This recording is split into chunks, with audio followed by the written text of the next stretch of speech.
This is Unit 1, Assignment Number 5, the review assignment. If you have your exponent property or exponent rules graphic organizer, that would be something handy to reference while you're working through these questions. Feel free to fast forward, pause, and rewind as much as you need throughout this video. All right, in question number 1, we are dividing our two coefficients of 15 and 5.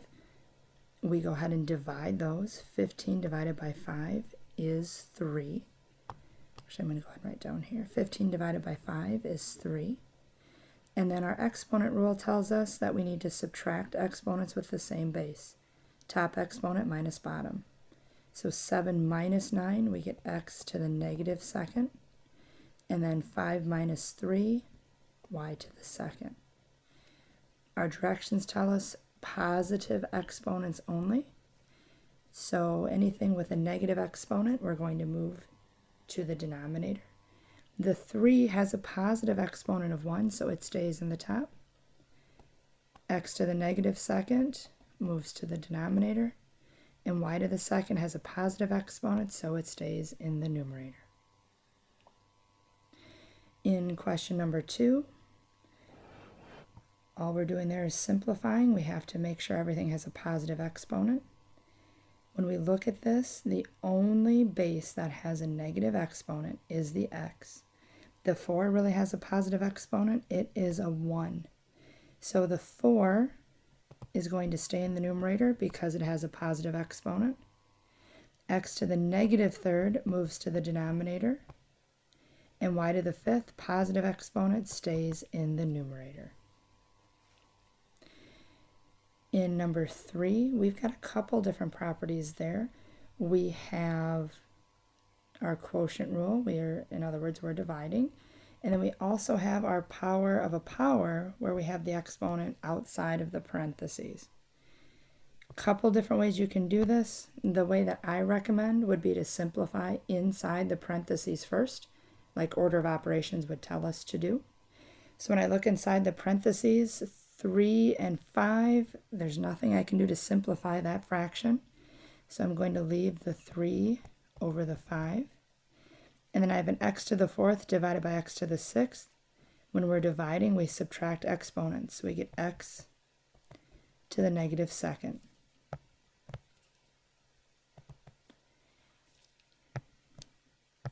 So then we still have the exponent outside the parentheses.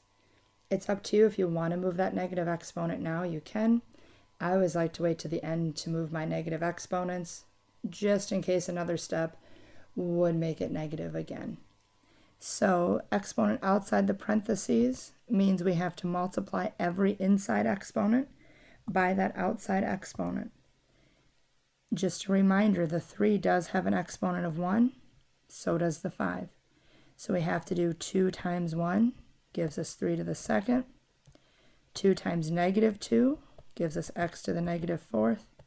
And we also have to do the denominator as well, and we get 5 to the second power. Let's do some simplifying here. 3 to the second power is 9. 5 to the second power is 25. X to the negative 4th, we need to move that to the denominator so we can have a positive exponent. 9 divided by 25 does not simplify any further. For question number 4, we're going to start with our multiplication in the numerator. So when we're multiplying, we multiply the coefficients. So negative 3 or negative 5 times negative 3 is positive 15. And then we add our exponents. 3 plus 2, we get x to the 5th. Our denominator hasn't changed yet. Now that we're dividing, 15 divided by 3 is 5. And then we subtract the exponents for the x's. Remember, there's really a 1 exponent in the denominator. 5 minus 1 gives me x to the 4th. All exponents are positive. Everything is simplified.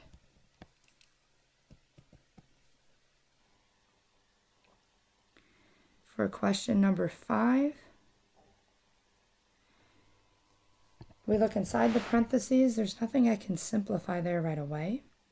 I do have the exponent outside of the parentheses, so we're going to go ahead and multiply all the inside exponents times the outside exponent, remembering that there is a 1 exponent on the 4 and a 1 exponent on the -2. So for this first round, we get 4 to the second, x to the -6th, y to the 4th.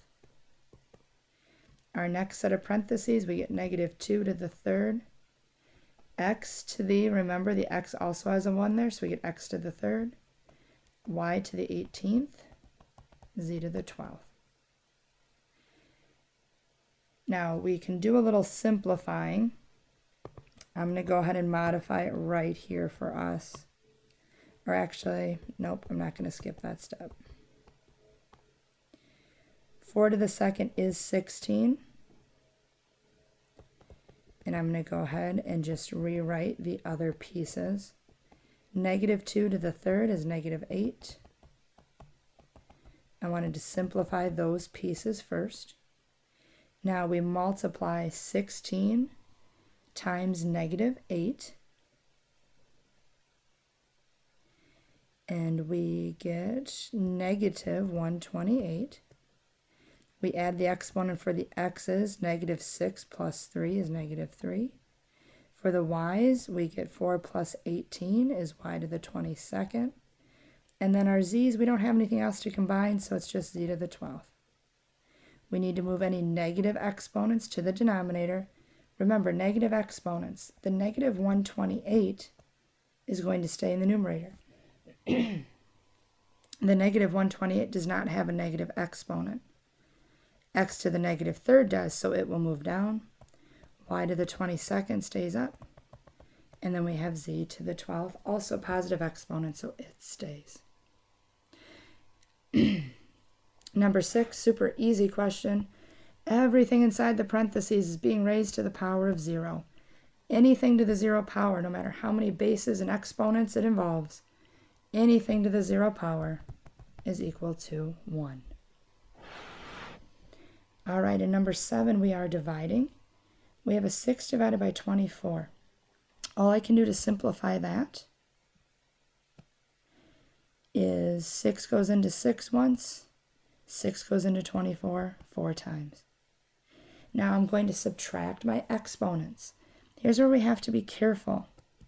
For my x's, I have 3 minus a -5. If I subtract a -5, that becomes addition. We really get x to the 8th. Again, this would be 3 minus -5, which would become 3 plus 5. For the y's, we have -5 minus 6. We end up with y to the -11th. Negative exponents need to move, so we end up with x to the 8th divided by 4y to the 11th. If you want to leave the 1 in front of the x, you can. It's just typically not written there. It wouldn't be wrong if you did write it there, though. That's okay. All right, moving on to question number 8. In question 8, before I can do my division and subtract my exponents, I have to take care of those outside exponents first. Keep in mind, the 4 and the 2 each have exponents of 1. So I'm going to go ahead and multiply my exponents. So 4 to the second, x to the -2nd, y to the 10th. Then in the denominator, 2 to the third, x to the third, y to the -6th. So now what I have is I have in the numerator, I'm going to go ahead and 4 squared is 16. And I'm going to leave everything else the same. 2 to the third is 8. Now that I'm dividing, I'm going to go ahead and divide 16 divided by 8. I get 2.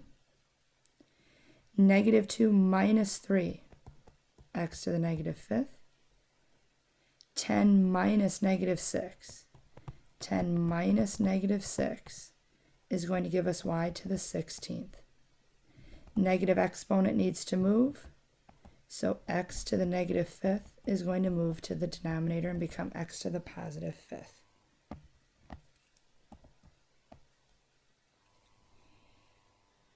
All right, in number 9, similar situation, but in number 9, I can simplify inside the parentheses first. I'm going to go ahead and use that quotient property. I just have a 2 in the numerator, so I'm going to leave that there. Then for my x's, I have 4 minus negative 7, so I get x to the 11th. Then for the y's, I have negative 3 minus 6, y to the negative 9th. Now I have an outside exponent of negative 2. I'm going to remember that I have an exponent of 1 on my 2. So I get 2 to the negative 2nd, x to the negative 22nd, y to the positive 18th. Anything with a negative exponent is going to move. So y to the 18th will stay up top. 2 to the 2nd, x to the 22nd. Then we'll go ahead and simplify. The 2 to the 2nd is 4. And we have our x to the 22nd. The biggest thing with these properties is you really need to make sure you watch your signs. Negative times a negative is a positive. If you're subtracting a negative, it becomes addition. Just some of those little things can make these properties very frustrating. All right, last but not least for the exponent properties is question number 10. In question 10, we don't have any outside exponents. We're just multiplying. So we multiply 5 times negative 3. And then we add exponents with the same base. So we have, for the x's, we have 3 plus negative 3. We get x to the 0. For y, we have negative 2 plus negative 6. So I get negative 8. And then for the z's, we have 5 plus 7. So we get z to the 12th. The negative 15 has a positive exponent, so it stays in the numerator. X to the 0 just equals 1. Everything is being multiplied together, so if I multiply by 1, it doesn't change anything. Y to the negative 8th will move down. Z to the 12th is positive exponent. It will stay in the numerator. So that's it for the review of the exponent properties. Again, if you need to rewind, rewatch, pause as you go. If you need to ask me questions, please let me know. All right, moving on to the graphing in number 11. We need to pick out our transformations. You did have a little note sheet that you created for the transformations for our exponential graphs. So if you have that, want to take it out, that would be helpful for the next few questions. When it says to give the transformations, I'm going to go ahead and draw a little arrow to what is causing each transformation. The negative sign out front causes a vertical reflection. And then the plus 5 off the end is going to cause our graph to move up 5. Don't know why my 5s keep turning out to look like 6s today. There we go.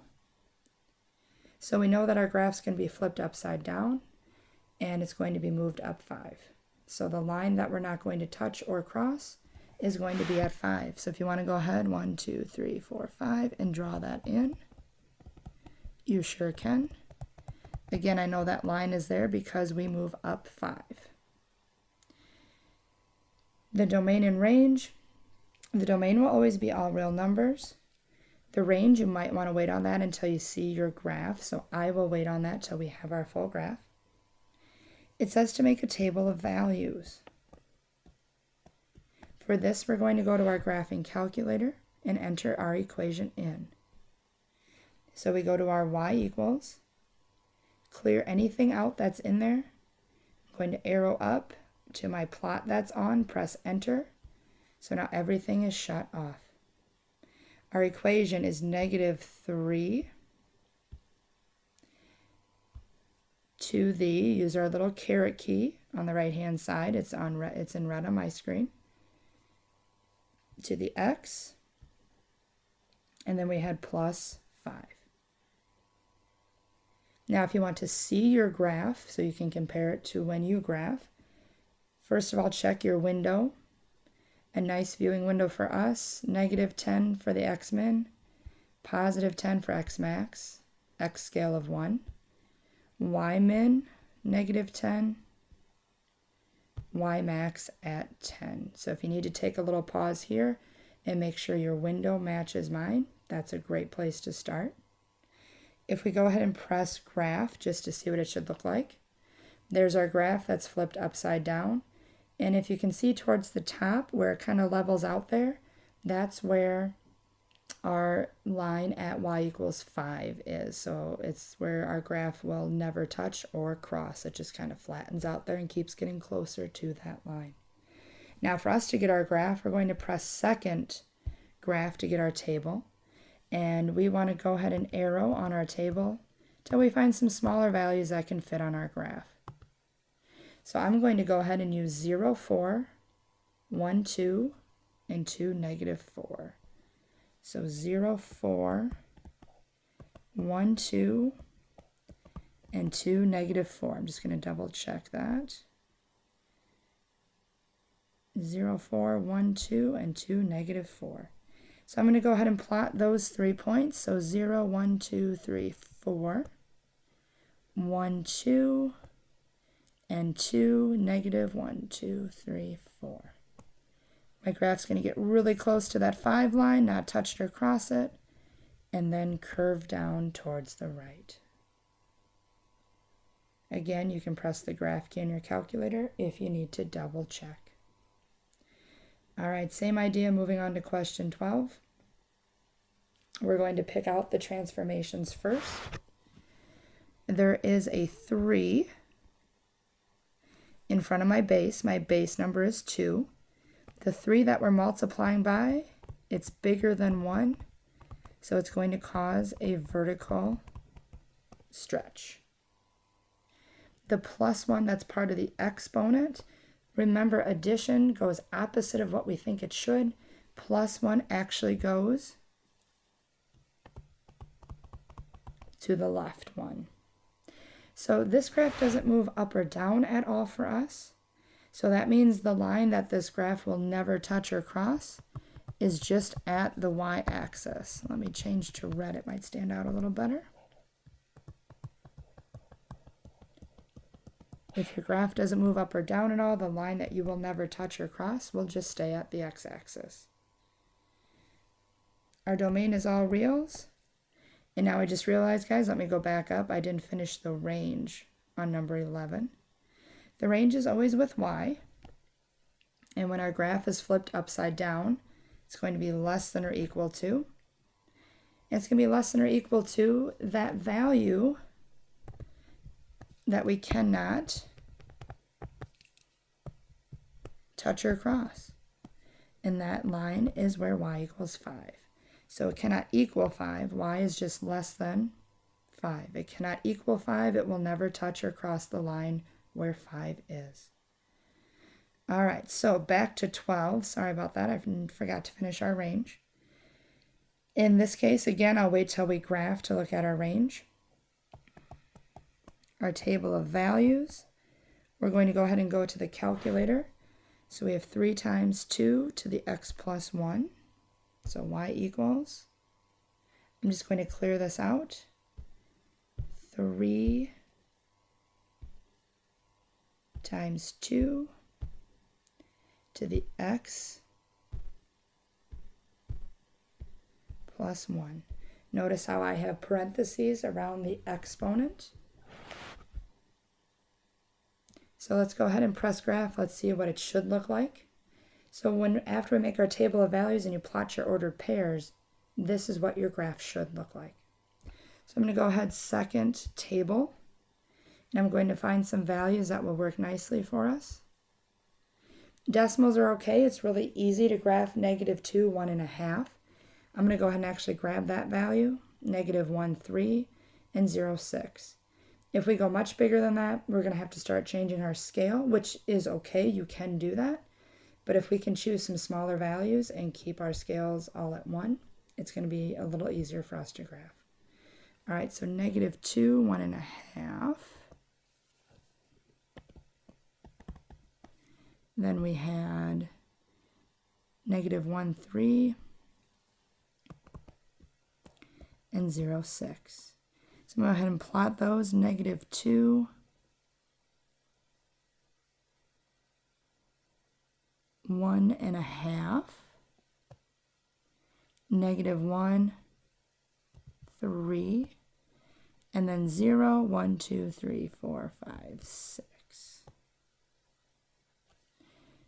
All right, so there's our graph. It just kind of curves up for us. Oop, I went up one too far there. We're going to get close to 0. We're not going to touch or cross it. So then for our range, our graph is up above, which would be greater than. And that line we can't touch or cross is at 0. In number 13, we are also graphing. We're multiplying this time by 3/4. We're multiplying by a number that's smaller than 1. So we have a vertical compression. The -1 in the exponent. Remember the exponent, we go opposite direction of what we think, so that goes to the right one. And then we have the -10 off the end. We're going to move down 10. So moving down 10 means the magic line we're not going to touch or cross is down at -10. Domain is all reals. We'll revisit the range after we graph. For some of you, it's easier to see then. Make a table of values. So 3/4. Let's go to y equals. To enter in the 3/4, make sure you put parentheses around your fraction. Times 4 to the x minus 1. And then what's the last part? -10. Make sure you have minus signs, not negative signs when you're subtracting. Just be careful. If you go ahead and press graph, you'll see what our graph should look like. You can see that bottom part down at -10 is where the graph will not touch or cross. That's what we already have on our graph. So let's go to our table, second table, and see if we can find some nice values that aren't too huge for us. If I scroll down, we have 1, -9 1/4. That one's okay to graph. 2, -7, and 3, 2. Everything else is getting a lot larger for us to graph. Those 3 points should give us what we need to get a nice curved sketch. So 1, -9 1/4. 2, -7, and 3, 2. All right, so -1, 9 1/4, right there, right below that -9 line. 2, -7, and then 3, 2. So I know our points are kind of spread out, so you just have to do your best to draw in that curve. Back to the range. Range is always y. Whoops. Range is always y. Our graph is up above or greater than -10 is that line that we will not touch or cross. All right, we have one more graph, and then we'll move on to our growth and decay to finish things up. All right, the transformations, the negative sign, vertical reflection, so our graph will be upside down. And then the 2 is bigger than 1, so that's our vertical stretch. Adding 4 in the exponent, it goes left 4. Adding 9 off the end, we're going to go up 9. So the line we will not touch or cross is up at 9. Remember, the up or down movement determines where that line is that we will not touch or cross. Domains all reals. The range we will get to in just a moment. Make a table of values. Okay, so -2. -2 times 3 to the x plus 4, and then a plus 9 off the end. Make sure when you add the 9, make sure you are out of the exponent and you're back down to that regular level. If you want to see what the graph should look like, there it is, up 9. It's moved over to the left. It will not touch or cross that line that's up at 9, and it is flipped upside down. So let's go second table. Let's find some values. I'm going to scroll up a little bit. And there's some that will work perfect. We have negative 4, 7. Negative 3, 3. And negative 2, negative 9. I hope that if you're watching this, if you're wanting some extra help and you're watching this, I'm hoping you're still following along and practicing on your calculator as well. You will need to be able to do that on your test. So make sure you have your graphing calculator as well. I know it's kind of late to mention. We're on the last graph, but just popped into my head. All right, so negative 4, 7, negative 3, 3, negative 2, negative 9, so way down here. And again, if you need to reference the graph, just press graph on your calculator and you'll see what it should look like. The range always deals with y. We're flipped upside down. We're on the bottom side of 9. So y will be less than 9. All right, the last piece of our unit deals with our exponential growth and decay. So we have the current population of a city is 315,000 and has been increasing by 2% annually. So if we're increasing, we are growing. Our growth function will have y equals our starting amount times 1 plus our rate of growth as a decimal. And then we don't know the time, so we just put that generic t in there. What will the population be 7 years from now? So I take my function that I wrote in part B. I'm going to go ahead and simplify the 1 plus 0.02 part. And then now instead of t, I'm going to go ahead and put a 7. So to the calculator I go. Second mode will get me to my home screen. So I need to enter in 315,000 times 1.02 to the 7th power. Since we're talking about a population, I'm going to round off to the nearest person. So 361,000, oops, wrong part. 361,836 people.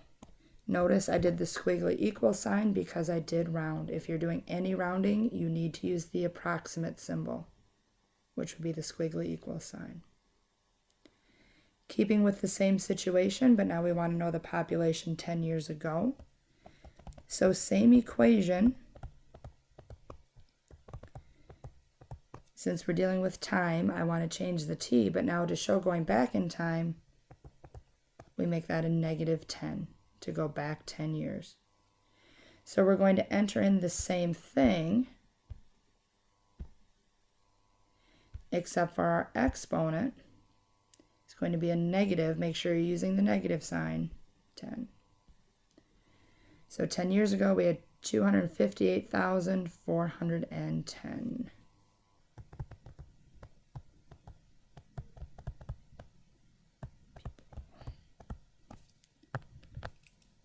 And we did round again, so we do need the squiggly equal sign. For the last piece of this question, it asks how long will it take for the population to reach over 400,000.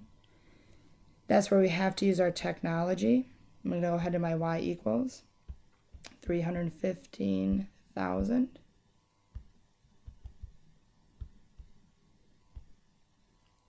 315,000 times 1.02 to the, now we don't have a T key, so we have to use an X. And then if we go ahead and go to the table, second graph gets us to the table. This could also be a way for us to answer those first parts. So if I want to know 7 years, I can go where X is 7. If I want to know 10 years ago, I can go to where X is -10. So this question is asking, when will the population reach over 400,000? So I need to be scrolling along those Y values, that's my population. So to break 400,000, it's going to take us 13 years.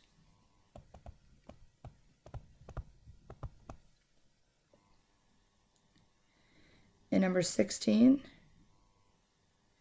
we have the same situation, but we have a stock valued at $100 in 2018 has been decreasing in value by 9.5% per year. So since we're decreasing, we're decaying. Our function will then be y equals, my starting amount is 100, 1 minus 9.5%, and then to the t. How much will the stock be worth in 2024?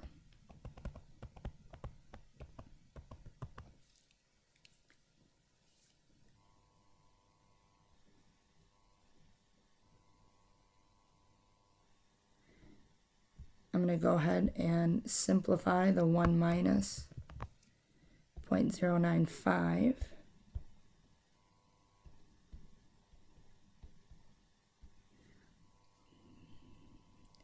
Now, the reason why I wanted to show this on the calculator is some people have asked, Ms. Golly, is your answer key wrong? I don't know why you have 0.905 and there's supposed to be 0.095.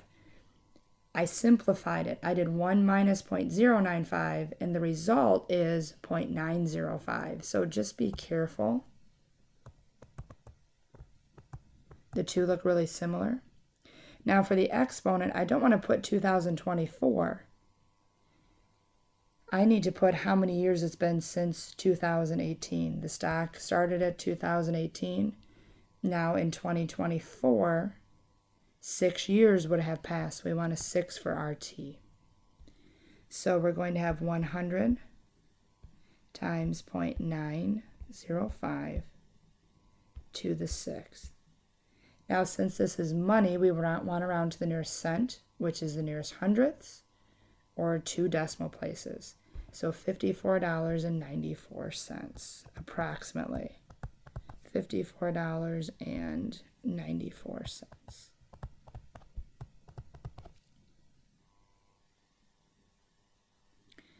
In part D, now we're looking at going back in time. How much was this stock worth in 2000? So same equation, but to go back in time, we have a negative exponent. So to get from 2018 to 2000, we have to go back 18 years. So same equation.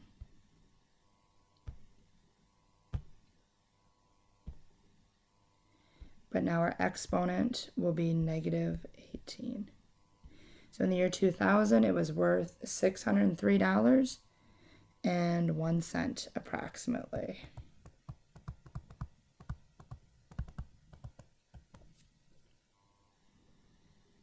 In what year will the stock be worth less than $30? So here's where we need to enter that equation into our y equals. So 100 times 0.905 to the x.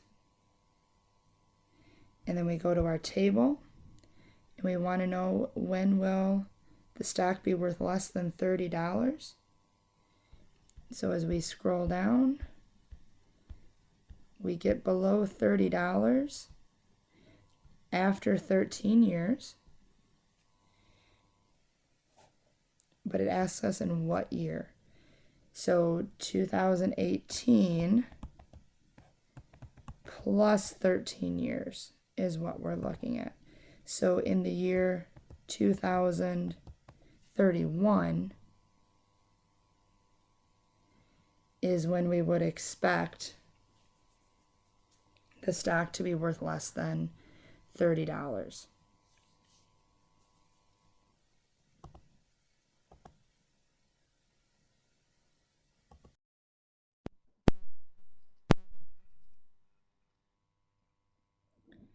All right, question 17. We deposit $750 into a savings account that earns 5% annual interest, compounded quarterly.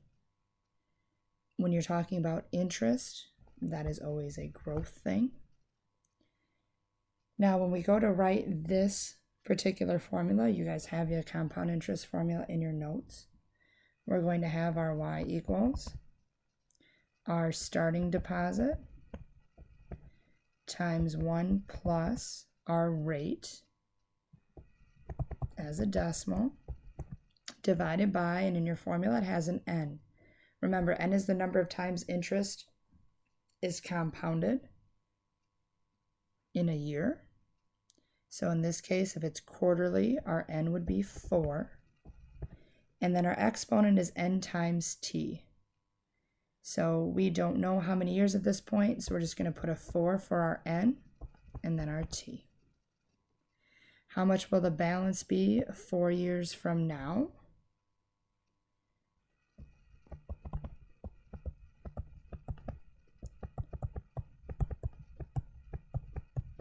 You want to make sure you don't do any rounding. So leave the fraction in there. That's okay. We're going to put this in our calculator. And then we're going to have 4 times 4. So here's what we have. We're going to go to the calculator. 750 times 1 plus, and put some parentheses, our rate divided by our n. And then our exponent, I forgot to close our other parentheses. We need to close our other parentheses here. And then our exponent, we had 4 times 4. Go ahead and just simplify that to be 16. So $914.92 approximately. How long will it take for the balance to be over $1,000? Well, let's check out the calculator. Go to y equals 750 1 plus our rate divided by our n. Close that last parenthesis. And then we have to the 16th. So we want to know, when will we be over $1,000? So second table.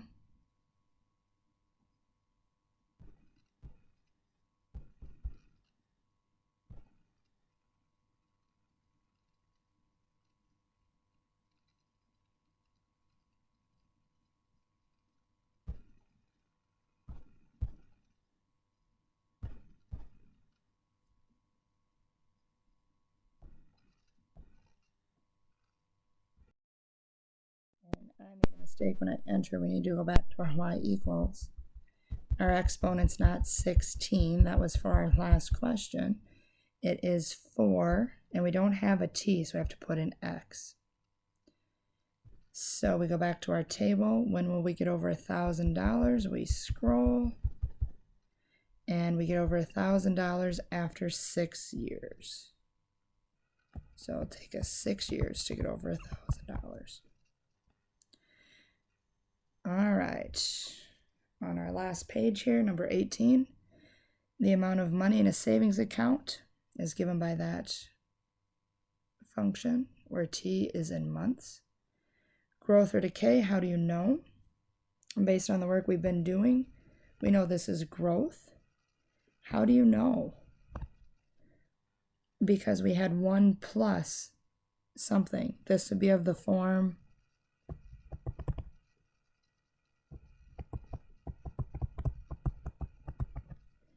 this multiplier is greater than 1.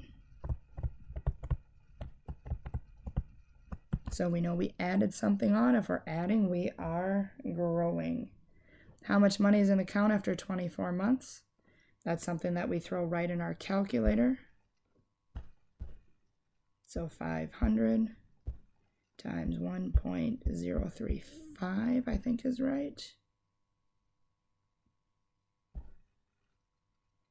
And then to the 24th power. So $1,141.66.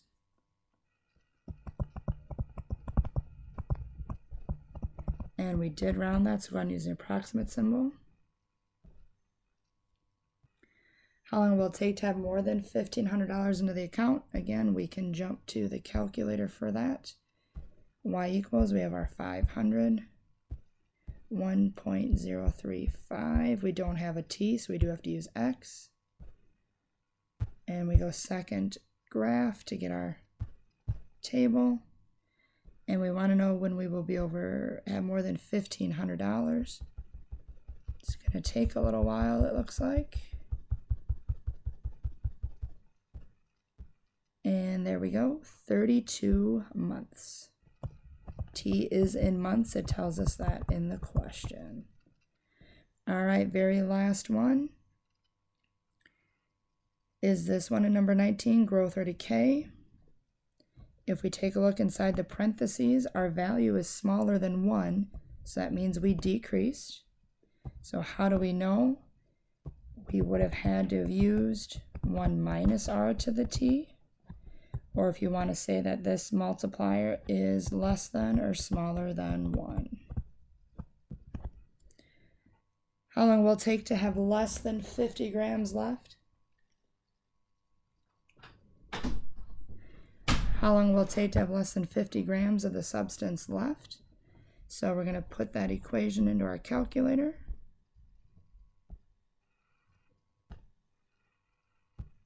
So 100 times 0.93 to the, we don't have a t, we have to use x. And then when we have less than 50, we go to our table, so second graph. And less than 50, it will take 10 years. How much substance is left after 10 years? We can go to our calculator or we can enter it in. After 10 years, we have about 48.40.